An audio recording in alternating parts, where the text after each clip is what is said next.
Nuestra guerra espiritual. Un tema desconocido para muchos y temido por otros, el mundo espiritual es real. Todo lo que pasa en ese mundo se refleja en nuestra vida cotidiana, no tengamos temor de descubrirlo y conozcamos más de nuestro verdadero lugar y ganemos terreno para salir vencedores. Recuerda que lo que no es bueno no es de Dios, y lo que no es de Dios, es del diablo. Pasarán cosas que no permitirán que veas este video. Por eso ora antes, y pide al Espíritu Santo que te dé el discernimiento, para poder realizar este estudio y meditar en él. 1 Juan 4:4 El que está con nosotros es más poderoso que el que está en el mundo. 2 Corintios 10:4 Porque las armas de nuestra milicia, no son carnales, sino poderosas en Dios para la destrucción de fortalezas. A pesar de que aún somos humanos, hemos entrado en el ámbito del mundo espiritual al haber nacido de nuevo en Cristo. Nosotros vivimos para y con Dios y entonces enfrentamos un enemigo quien sabe que vivimos en Cristo. Esto implica que debemos estar advertidos que con la llegada de la vida de Cristo a nuestra vida, participamos ahora del mundo espiritual. Sin embargo, a pesar de la inmensidad de esta verdad, no se deje intimidar por la realidad de esta verdad. Sencillamente hágase sensible al mover del Espíritu de Dios en su vida, y Él le convertirá a usted en más que un vencedor. Véase Romanos 8:37. Nuestra batalla real. Efesios 6:12, porque no tenemos lucha contra sangre y carne, sino contra principados, contra potestades, contra los gobernadores de las tinieblas de este siglo, contra huestes espirituales de maldad en las regiones celestes. Este versículo nos enseña que nuestro verdadero enemigo es invisible. Los caminos de Satanás son engañosos. Sin embargo, gracias a la palabra de Dios, estamos advertidos acerca de esto para no ser sorprendidos. Véase 2 Corintios 2:11. Si logramos entender y estar al tanto de esta guerra espiritual, estaremos mejor preparados para enfrentar ventajosamente las batallas de la vida diaria. Sus verdaderas luchas toman lugar en el ámbito espiritual al enfrentar las fuerzas supernaturales del enemigo. Debemos estar convencidos que cuando enfrentamos ataques de parte de hombres de esta tierra, ese ataque viene dirigido por fuerzas invisibles que están detrás del escenario visible. Esas fuerzas adversarias son fuerzas superiores a la de aquellos que vemos frente a nosotros. En este aspecto, esas gentes no son en efecto su verdadero problema o enemigo. Ellos son simplemente víctimas e instrumentos del enemigo, a quienes él usa convenientemente para avanzar su causa. Vea, 2 Corintios 4:4. Nuestras verdaderas armas. 2 Corintios 10:4, porque las armas de nuestra milicia no son carnales, sino poderosas en Dios para la destrucción de fortalezas, derribando argumentos y toda altivez que se levanta contra el conocimiento de Dios, y llevando cautivo todo pensamiento a la obediencia a Cristo. ¿Qué podemos nosotros hacer para enfrentar estas fuerzas del maligno, especialmente en lugares donde nosotros tenemos escasa influencia? El apóstol Pablo, que tuvo que enfrentarse a reyes y gobernantes, nos da esta palabra de consolación y ánimo. Tenemos a nuestra disposición armas confiables probadas por nuestro Dios para destrucción de fortalezas. A pesar de que muchas veces él se vio confinado en una prisión y en condiciones infrahumanas, él acudió a la oración y la alabanza y a dar testimonio de su fe en el que había resucitado y lo llamó a su servicio. Véase Hechos 16:25-26. Hechos capítulo 26. El enemigo tuvo que enfrentar un apóstol Pablo bien armado y capaz de usar las armas por la causa de Jesucristo. El Señor nos ha dejado sus armas para que nosotros también las usemos en su nombre, para derrotar al adversario cada día en todos los frentes en los cuales éste nos enfrente y podemos, al igual que Pablo, salir victoriosos. El enemigo sabe que Dios nos ha armado, poniendo a nuestra disposición las armas que él mismo ha usado con éxito contra su enemigo y nuestro enemigo Satanás. Oh, que nuestros ojos sean abiertos para atrevernos a tomar y confiar en esas poderosas armas de Dios. Vea más acerca de esas armas en Efesios 6:13-18. Ármese de ellas. Es con mi espíritu, dice el Señor. Zacarías 4:6. Entonces respondió y me habló diciendo: Esta es palabra de Jehová a Zorobabel, que dice: No con ejército, ni con fuerza, sino con mi espíritu, ha dicho Jehová de los ejércitos. Zacarías fue llamado por Dios para darle ánimo a su pueblo que acababa de salir de Babilonia para edificar el templo de Dios, pero Zacarías no contaba con los ejércitos que tuvieron a su disposición David y Salomón en su reinado. Muy pocos de los judíos estaban dispuestos para la obra y entonces aparece Dios en escena y dice: no con ejército, ni con fuerza, sino con mi espíritu, ha dicho Jehová de los ejércitos.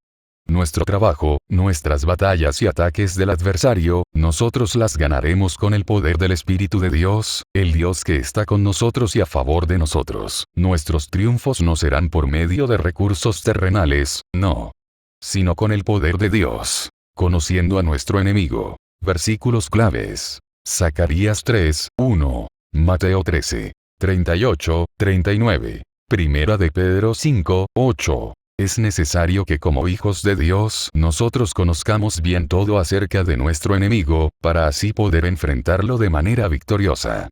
Para esto podemos contar con la información vital que nos llega de parte de nuestro misericordioso Padre Celestial por medio de su palabra, la Biblia. Las fuerzas del mal y de las tinieblas que combaten contra los creyentes en Cristo, es decir su iglesia, son dirigidas y capitaneadas por Satanás. La palabra Satanás significa adversario. Por esto es bueno que estemos de acuerdo que todo lo que nos adversa en este mundo proviene de él. Para nosotros comprender plenamente cuál es la clase de conflicto al cual nos enfrentamos, debemos conocer el autor de ese conflicto. Como león rugiente. Primera de Pedro 5, 8. Sed sobrios, y velad.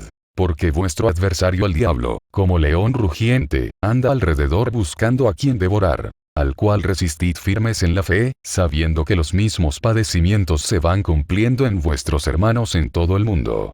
¿Por qué considera Pedro que el creyente debe estar alerta? Es porque tenemos un enemigo que anda, es decir, que se mueve como león rugiente buscando a quien devorar. Conozca que tenemos un adversario, por lo cual se nos advierte a ser sobrios y velar. El adversario ruge como león. Satanás hace ruido y se hace oír. El adversario anda, es decir, se mueve en todo lugar y tiempo. El adversario anda buscando, es insistente en buscar, tratando de encontrar. El adversario devora. Él puede devorar a los que le dan lugar. Lea inmediatamente el verso siguiente donde dice: al cual resistid firmes en la fe, sabiendo que lo mismo padecen nuestros otros hermanos en la fe. El primer paso pues al tratar con este adversario y vencerlo es conocer que él siempre anda rondando detrás de los redimidos de Cristo. El segundo paso es resistirlo. No se rinda. Resístalo. El tercer paso. No se asuste.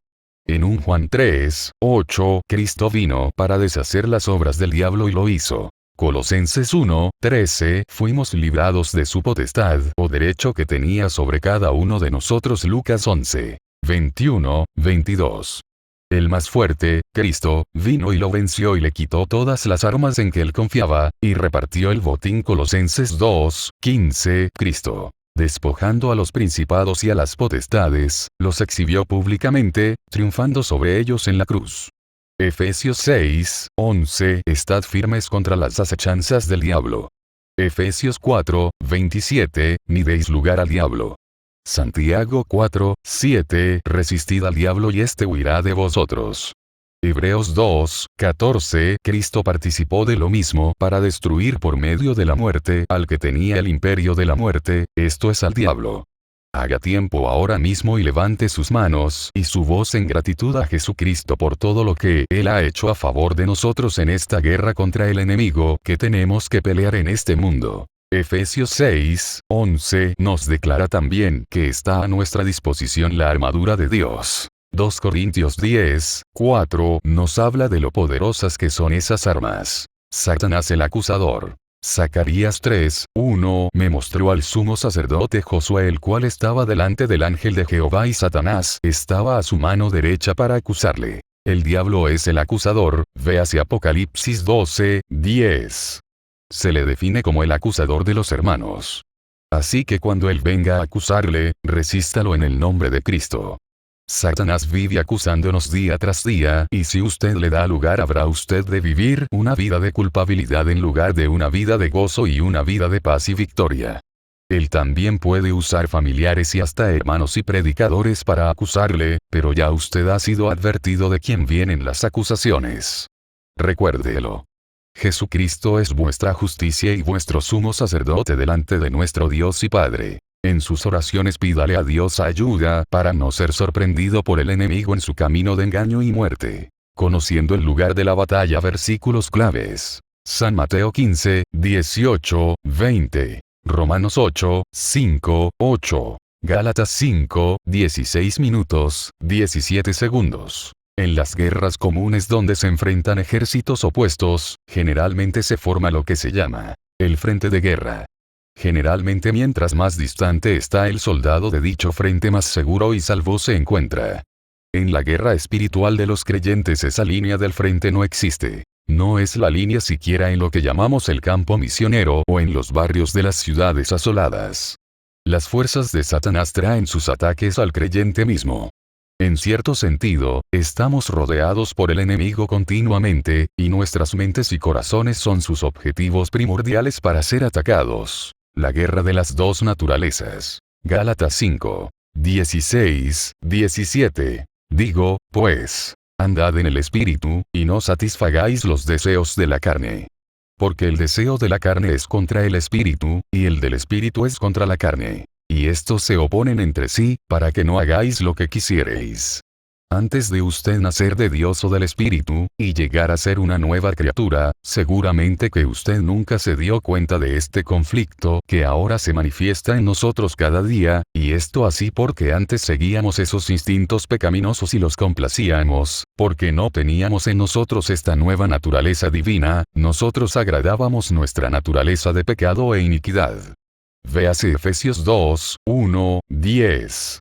Cuando una persona nace de nuevo, le es dada una nueva naturaleza. Segunda de Pedro 1, 3, 4, aunque su naturaleza pecaminosa aún permanece en el cuerpo donde habita, en el nuevo nacimiento recibe poder para resistir la vieja creación y agradar el Espíritu. En Romanos 6, 8, 14, Pablo escribió que debemos considerarnos muertos al pecado, pero vivos para Dios y Jesucristo. Cada vez que el pecado quiera enseñorearse de usted, debe renovar esa disposición de que ya usted no vive para el pecado, sino que murió en Jesucristo. El conflicto de la mente. Romanos 8, 5, 8. Porque los que son de la carne piensan en las cosas de la carne. Pero los que son del Espíritu, en las cosas del Espíritu, porque el ocuparse de la carne es muerte, pero el ocuparse del Espíritu es vida y paz. Por cuanto la mente carnal es enemistad contra Dios. Porque no se sujeta a la ley de Dios, ni tampoco puede. Y los que viven según la carne no pueden agradar a Dios. El conflicto entre las dos naturalezas en nosotros está conectado con nuestras mentes. Si nosotros tenemos una mente enfocada en Dios y sus cosas, generalmente escogeremos hacer las cosas que agradan a Dios y fortalecemos así nuestros espíritus. Pero si en cambio ponemos nuestra mente a la disposición del enemigo, nuestros pensamientos nos llevarán a sus terrenos encantados y pecaminosos. Efesios 4, 17, 23. Vea Filipenses 4, 8, es muy importante. El conflicto del corazón. San Mateo 15, 18, 20. Pero lo que sale de la boca, del corazón sale. Y esto contamina al hombre. Porque del corazón salen los malos pensamientos. Una persona puede tener una apariencia externa muy religiosa, pero lo que le interesa a Dios es el corazón que está detrás de esa apariencia. Satanás mismo auxilia a que las personas exhiban esa clase de apariencia, pues él es el padre del engaño y la hipocresía con tal de retener para sí el corazón de esas personas. El corazón es un lugar deseado por Dios y por el enemigo en esta guerra espiritual. Es por esto que Salomón escribió, en Proverbios 4, 23, sobre todas las cosas guardadas, guarda tu corazón porque de él mana la vida. Vea Colosenses 3, 1. Es bueno estar advertidos que muchas veces vamos a perder en algunas de estas batallas, pero eso no implica que hemos perdido la guerra. No, todo lo contrario, será entonces tiempo de reagrupar nuestras armas y volver a la carga en nombre de Cristo contra el enemigo. San Juan 1:9, nos da seguridad de que tenemos un gran y buen sumo sacerdote que está a nuestro favor y servicio para ayudarnos. Nuestro deber es admitirle en confianza que hemos quedado cortos en la batalla, y Él nos da garantía de su perdón y misericordia. Él es nuestro intercesor delante del Padre, quien con su sangre nos limpia cada día de nuestras manchas y pecados. Viviendo una vida espiritual delante de Dios, significa guerra, lucha y batallas diarias contra el enemigo, sus fuerzas, nuestras pasiones y deseos carnales que combaten contra la naturaleza que hemos heredado de nuestro Padre Celestial. Esta guerra espiritual debe usted estar advertido que no terminará hasta que Jesucristo mismo nos liberte de este cuerpo de muerte en el cual moramos en este mundo. Saque tiempo cada día para pedirle a nuestro Dios ayuda para enfrentar esta guerra. Además recuerde la orden de Dios: vestíos de toda la armadura de Dios, para que podáis estar firmes contra las acechanzas del diablo.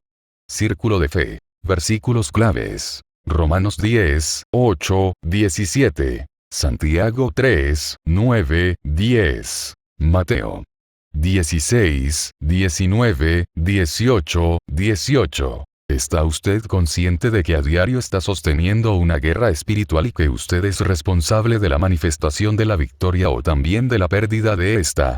La responsabilidad está basada en la habilidad que usted tenga para usar las armas que le han sido dadas para batallar. La palabra establece que nuestras armas no son carnales sino espirituales y están hechas para derrumbar fortalezas, pero usted debe hacerse diestro en el uso de ellas. Un ejemplo es cómo usar el escudo de la fe. Veamos. Dice que la fe viene por el oír de la palabra de Dios. Si la fe viene por el oír, entonces es necesario hablar lo que Dios dice. En ese momento se abren dos tipos de oído, el natural con el cual escucha y el espiritual con el cual su ser interior es alimentado para que pueda creer y luego accionar. Dice que debemos confesar con nuestra boca. Allí comienza lo que he llamado el círculo de la fe, en lo que usted confiesa. En Santiago somos advertidos que de la boca puede salir bendición y puede salir maldición, y somos advertidos de que no debe ser así. ¿Y qué es maldición? Maldecir es hablar contrario a lo que Dios dice, y querido amigo, usted puede estar hablando contrario a lo que Dios dice de usted mismo. Un rato alaba usted a Dios y al siguiente se está usted mismo maldiciendo. De la misma manera puede hacerlo con sus semejantes y con la Iglesia de Jesucristo. Debo comentarle que en el momento en que usted abre su boca, está creando un círculo de victoria o derrota en el ámbito espiritual que va a su favor o en su contra. La guerra es contra potestades y huestes que se encuentran en lugares celestes. Efesios 6. Ellas mandan sus dardos para que usted los escuche y los crea, generando así el círculo de destrucción. Tú eres el blanco de sus dardos. La palabra de Dios nos dice que lo que ate en la tierra queda atado en el cielo y lo que desate con su boca queda también desatado. Usted sin darse cuenta se puede estar atando por no estar atento. Recuerde que el creer viene por el oído. Acepte que Dios es fiel a su palabra y Él no le dice hoy sí y mañana no. Créale y acepte lo que Dios dice incluso de usted. Yo le pido que saque tiempo para presentarse delante del Señor y que Él le muestre en qué cosas usted está atado y en el mismo momento, usando el nombre de Jesús y creyendo de corazón, renuncie a todo lo que el Espíritu de Dios le muestre. Jesucristo vino para que usted sea libre. Use por favor el arma correctamente para que pueda ver lo que Dios tiene para usted. Resista al diablo y él tendrá que huir. Amén. El arte de servir. Comparte este estudio y ayudemos a otros a conocer el amor de Dios.